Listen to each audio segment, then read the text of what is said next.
The day my parents sat me down and told me they were getting divorced, my whole world turned upside down. I was only 12, and I thought divorces were for couples who fought all the time. You know, the ones who screamed about money and slammed doors. But my parents were always so polite to each other. Sure, we hadn't been on a family outing in a while, but I figured they were just busy. "Candy," my mom said, her voice weirdly calm. "Your father and I have something to tell you."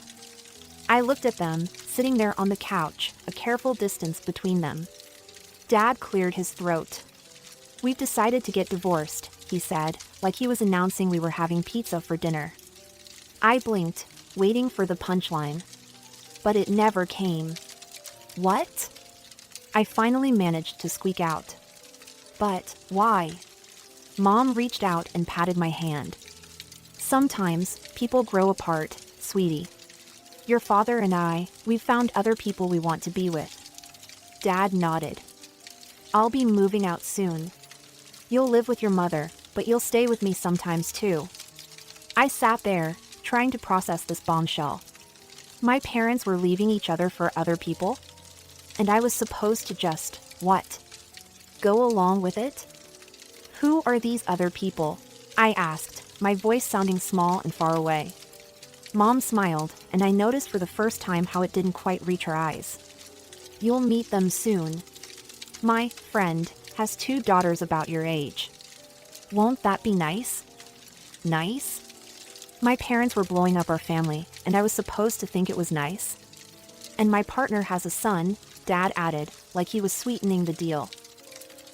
I stood up abruptly, nearly knocking over the coffee table. "I don't want new sisters or brothers. I want us to stay together." I ran to my room and slammed the door, throwing myself on the bed. I could hear them talking in low voices downstairs, probably figuring out how to rearrange my life some more. I thought about the last few months, how Mom and Dad had taken me out separately. I'd go to the movies with Dad one weekend, then to a cafe with Mom the next. I thought it was cool, getting one-on-one time with each of them. Now I realized it was just the beginning of the end. The next few weeks were a whirlwind. Dad packed his bags and moved out, heading off to live with his new wife. Apparently, they'd already gotten married in some quickie ceremony. She had a son, just like Dad had said. Meanwhile, Mom's new husband moved in with us. He brought his twin daughters, who were a year younger than me. At first, I was kind of excited. I'd always wanted a sister to share secrets with, to stay up late talking about boys and life and all that stuff. The day they moved in, I tried to be friendly. I smiled at the girls and said, "Hey, I'm Candy. Want me to show you around?" The taller one, I think her name was Brittany, looked me up and down like I was something stuck to her shoe. "No thanks," she said, her voice dripping with disdain. "We don't need your help." Her sister nodded in agreement. "Yeah, and just so we're clear, we're not your sisters. You're just extra." Extra. The word hit me like a slap in the face. I stood there, mouth open, as they brushed past me, giggling to themselves. That night, I lay in bed, listening to the sounds of my new family settling in. I felt like a stranger in my own home. The next day, things got worse. I came home from school to find the twins wearing my clothes. "Hey," I said, shocked. "Those are mine." Brittany rolled her eyes. "Mom said we could borrow them." "Don't be so selfish." I looked to Mom for backup, but she just smiled. Now, Candy, sharing is caring. The girls just want to feel welcome. Welcome? They were wearing my favorite shirt.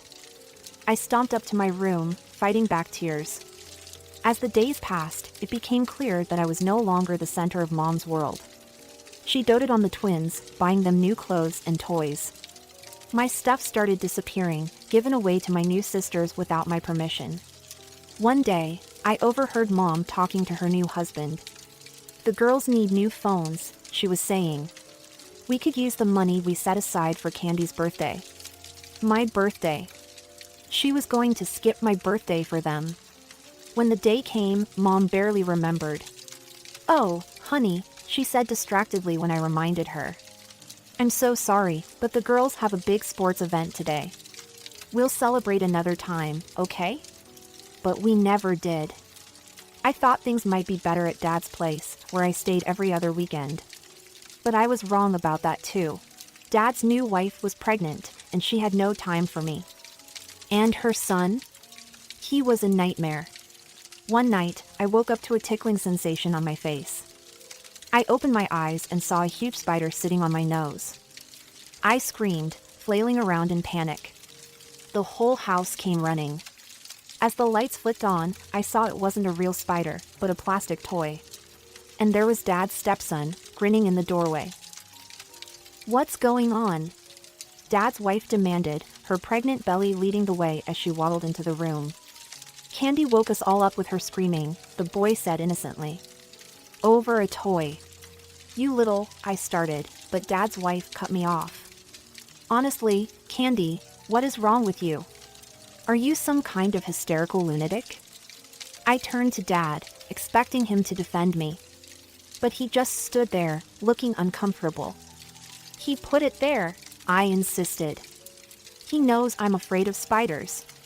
"Don't be ridiculous," his wife snapped. "Stop lying and go to sleep. I don't want to see you for the rest of the night." I looked at Dad again, silently begging him to say something, anything. But he just sighed and said, "I'll take you home in the morning, Candy." As they all filed out, leaving me alone in the dark, I realized something. I didn't have a home anymore. I was alone. Life at Mom's house didn't get any better. The twins, emboldened by Mom's constant praise and attention, became downright cruel. One afternoon, I came home to find my favorite mug shattered on the kitchen floor. The twins were standing there, looking innocent as angels. "Oh, Candy," Brittany said, her voice syrupy sweet. "We're so sorry. We were just trying to make you some tea, and it slipped." I knew it was a lie. They'd never done anything nice for me, let alone make me tea. But before I could say anything, Mom and my stepdad walked in. "What's going on here?" Mom asked, eyeing the mess on the floor. "Candy broke her mug," the other twin piped up. "She got angry and smashed it." My stepdad's face darkened. Without a word, he grabbed my arm and led me to the small storage room at the end of the hall. It was dark and musty, filled with old boxes and forgotten junk. "You'll stay in here until you learn to control your temper," he said, pushing me inside. "But I didn't do anything." I cried, but he just shut the door, leaving me in darkness. I heard giggling outside the door. It was the twins. "Hey, Candy," one of them called through the wood. "Did you know this room is full of spiders? Big, hairy ones that come out in the dark." I huddled in the corner, trying not to panic. I knew they were lying, but the darkness seemed to crawl around me. Every little sound made me jump. Hours passed. Nobody came to let me out, not even Mom. When the door finally opened, it was morning. Mom stood there, looking tired. "I hope you've learned your lesson," she said. "Now get ready for school." I tried to tell her what really happened, but she just waved me off. That was when I realized Mom would always believe them over me. I started spending more and more time at my Aunt Sarah's house. She was Dad's sister, and she lived with her husband, Uncle Tom. They didn't have kids of their own, so they were always happy to see me. At first, I'd just visit for a few hours after school. But those hours turned into days, and soon I was spending weeks at a time with them. One day, after I'd been at Aunt Sarah's for almost a month, my teacher, Mrs. Rodriguez, showed up at Mom's house for a home visit. I wasn't there, of course, but I heard about it later from a neighbor kid who saw the whole thing.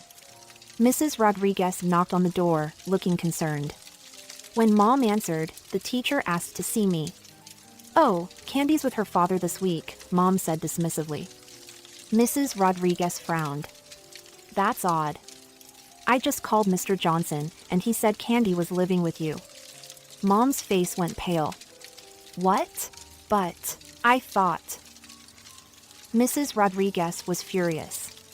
She contacted Child Protective Services, and before I knew it, we were all headed to court. I sat in the courtroom, now 14 years old, watching as my parents argued over who should take care of me. But it wasn't the kind of argument I'd expected. "You take her," Dad shouted at Mom. "I have a small child. I don't have time for a teenager." Mom scoffed. "Are you kidding? I have a life now. I can't deal with Candy's drama." I sat there, feeling smaller and smaller as they tossed me back and forth like a hot potato. Neither of them wanted me. But then, Aunt Sarah stood up. "Your Honor," she said, her voice clear and strong. "If I may, Tom and I would like to take custody of Candy." The courtroom went silent. I looked at Aunt Sarah in shock. She smiled at me, then turned back to the judge. She handed some papers to the judge.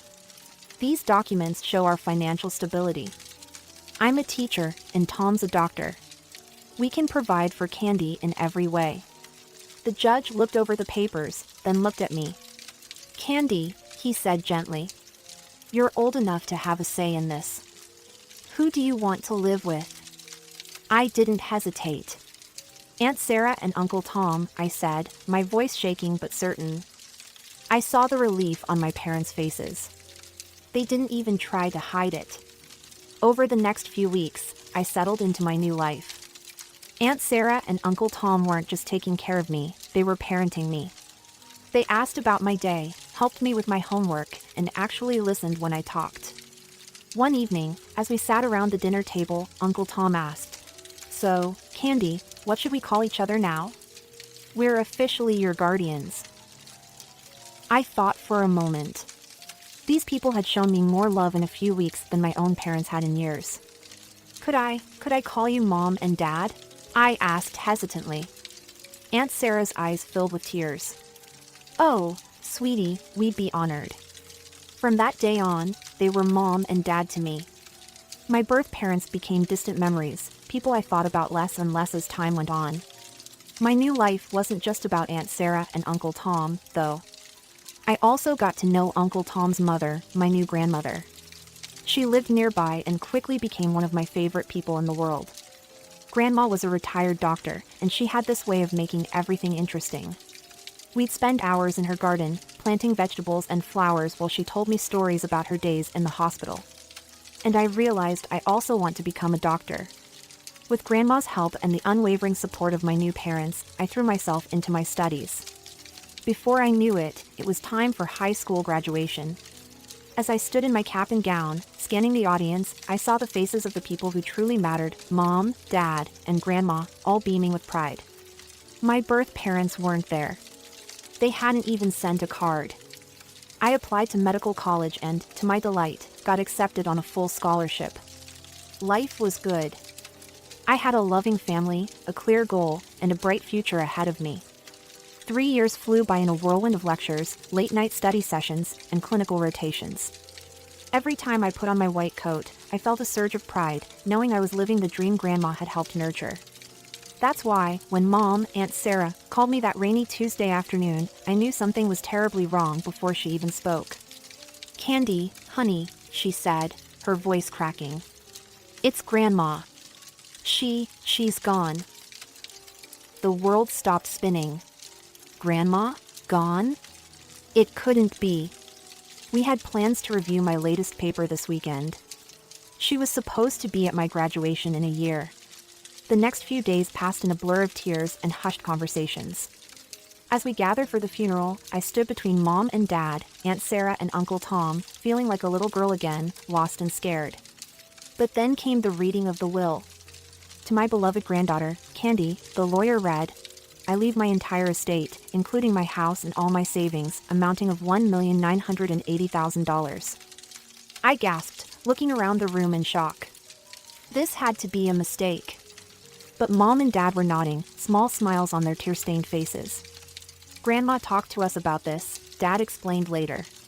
"She wanted to make sure you had a solid foundation for your future. We agreed it was the right thing to do." As the dust settled and I tried to come to terms with my newfound wealth, life threw me another curveball. My phone started ringing with unfamiliar numbers. When I finally answered one, I nearly dropped the phone in shock. "Candy? Hi, it's your mother."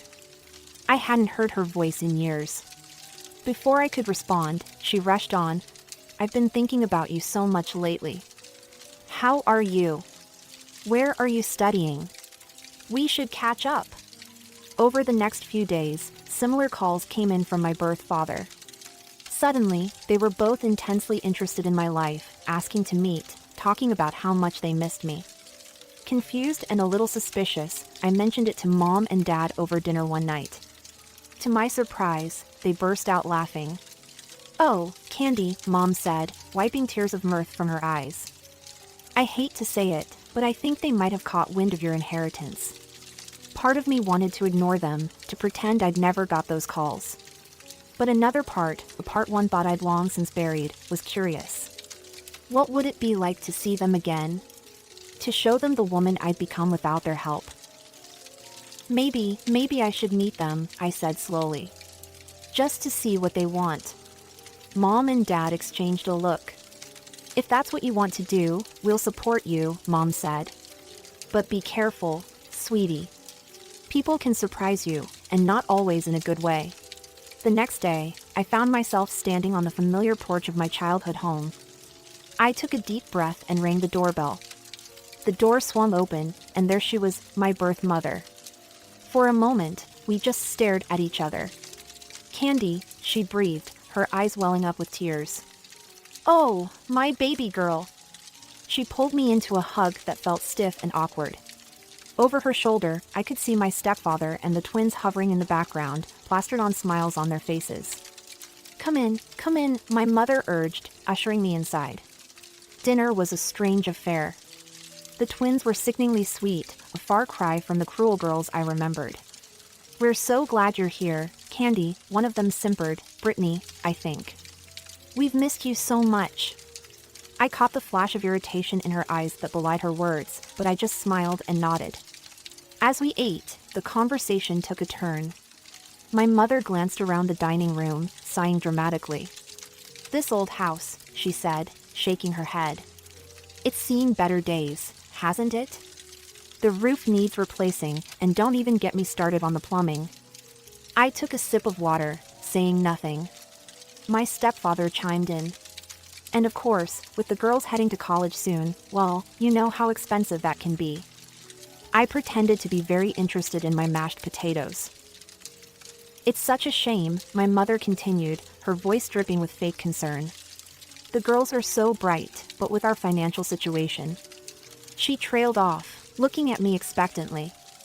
I met her gaze evenly, but said nothing. The silence stretched on, growing more uncomfortable by the second. Finally, I decided to change the subject. "So," I said brightly, "I've been wondering. What grades did I graduate high school with?" "I can't quite remember." The color drained from my mother's face. She opened and closed her mouth a few times, looking like a fish out of water. "Well, it was so long ago." Well, my version was completely confirmed. She didn't know anything about my life, my achievements, my struggles. All she knew was that I had money now. I stood up abruptly, my chair scraping against the floor. "I think I know why you invited me here," I said, my voice surprisingly calm. "It's about my inheritance, isn't it?" The room went silent. My stepfather's face turned red, and the twins suddenly found their plates very interesting. "How can you say that?" my mother gasped, but her eyes gave her away. There was no warmth there, no motherly love. Just calculation and disappointment. "Now, Candy," my stepfather started, but I cut him off. "No, I'm done here. Don't contact me again." And with that, I walked out into the cool night air, leaving behind the echoes of their angry shouts and my own past. I didn't need their approval or their love. I had a real family waiting for me at home. Just a few days later, I found myself standing at my father's front door. The door swung open, revealing my stepmother. Her face contorted into what I assumed was meant to be a welcoming smile, but looked more like she'd just bitten into a lemon. I forced a smile back and stepped inside.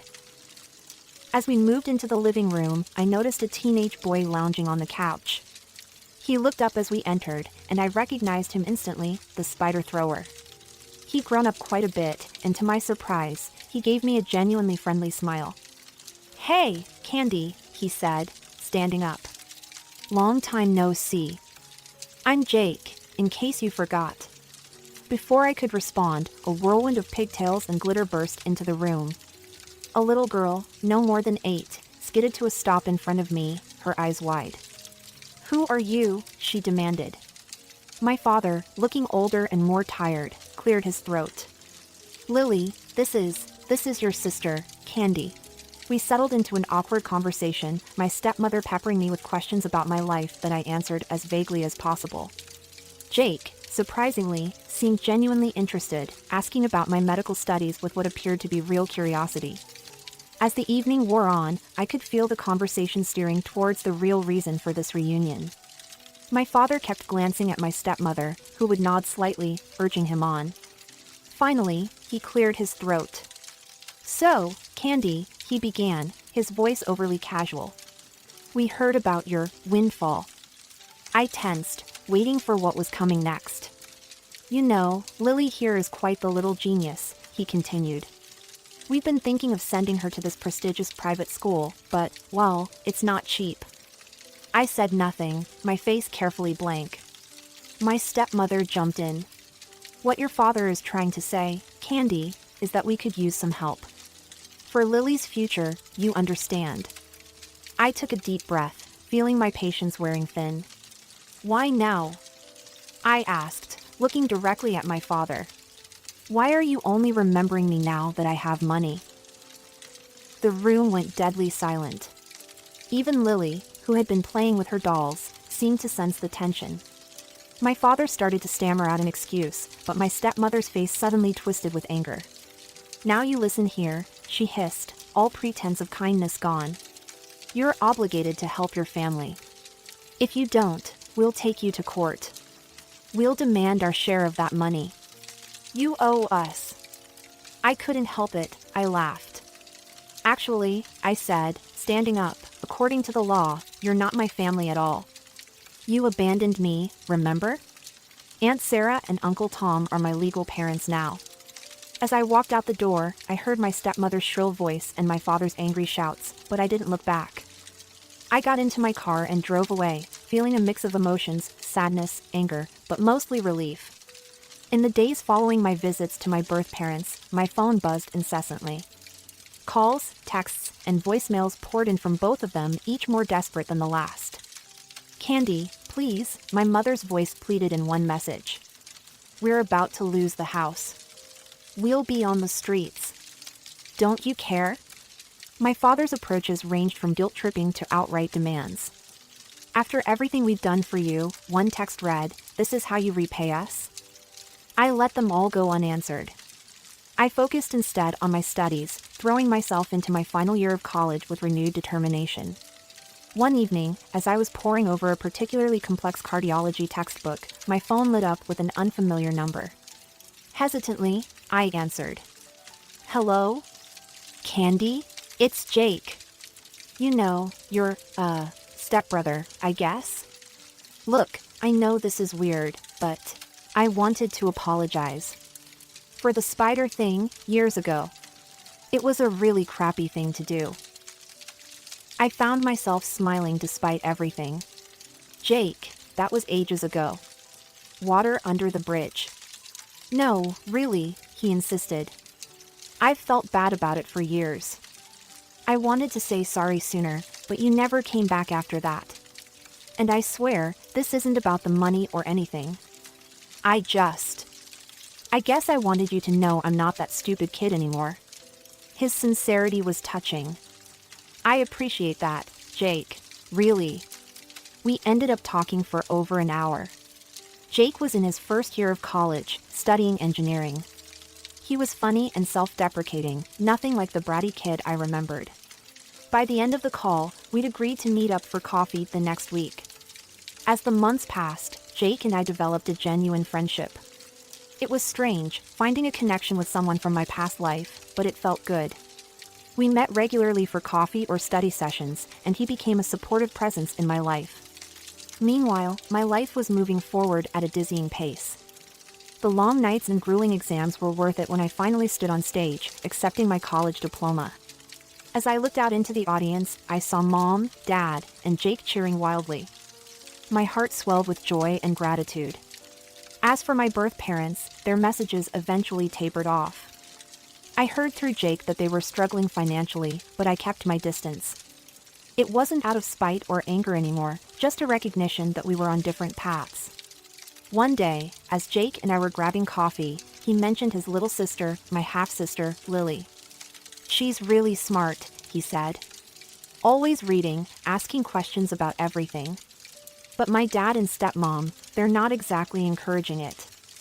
I thought about the bright-eyed little girl I'd met briefly.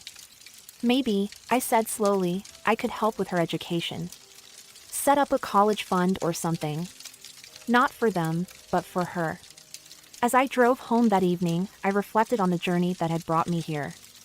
The pain, the abandonment, the unexpected inheritance, it had all led me to this moment.